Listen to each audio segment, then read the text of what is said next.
A detective novel by a hitherto unknown author has picked up quite a few favourable reviews over the past weeks.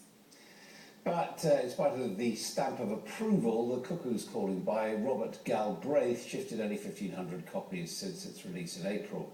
Suddenly, today though, it's jumped to the top of the Amazon bestseller list and the iBooks chart after it was revealed that Robert Galbraith is in fact the nom de plume of none other but the Harry Potter author J.K. Rowling.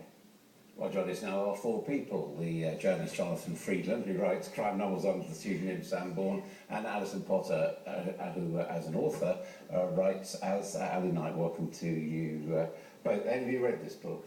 Not yet, no, I think we will be now. Yes, we'll be ordering it. We are, really, from that point of view. But it's ideal. I mean, you know, it's what better magic could you hope for than this? But I mean, the interesting thing is her starting point in choosing the name, the deliberately unknown name. Scottish. She wanted to do the opposite of almost every other author, which is to have fewer sales. I mean, her starting point was, I don't want all the hoopla that otherwise would attend a J.K. Rowling book launch and publication and say, I'm going to do it under this other name. I think it's probably fair to say that we were not quite in that boat.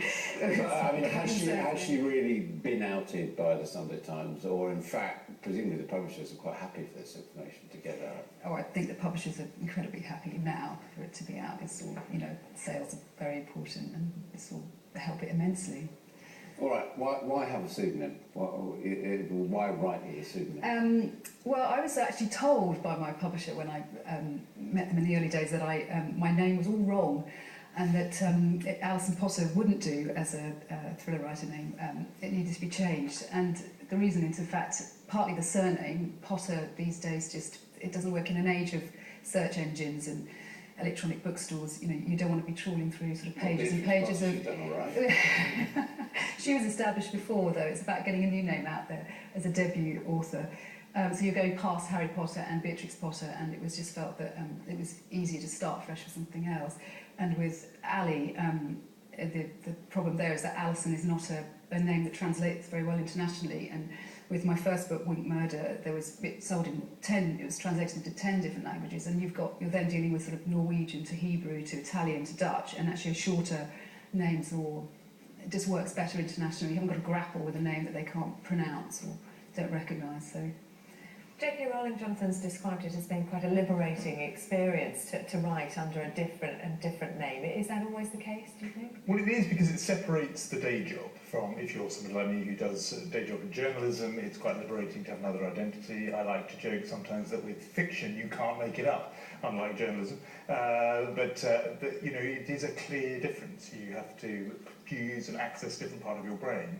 And to wake up in the morning thinking, in my case, you know, I'm going to put the Jonathan Freedland side of my work to one side and be Sam Bourne, there is something that does kind of kick in, and it releases that. And that was part of the intention as well. Like Ali, I was under, I wouldn't say pressure, but persuasion by agents and publishers who thought in the same way that Jonathan Freedland was too much of a mouthful for a thriller writer. Sam Bourne is shorter and punchier.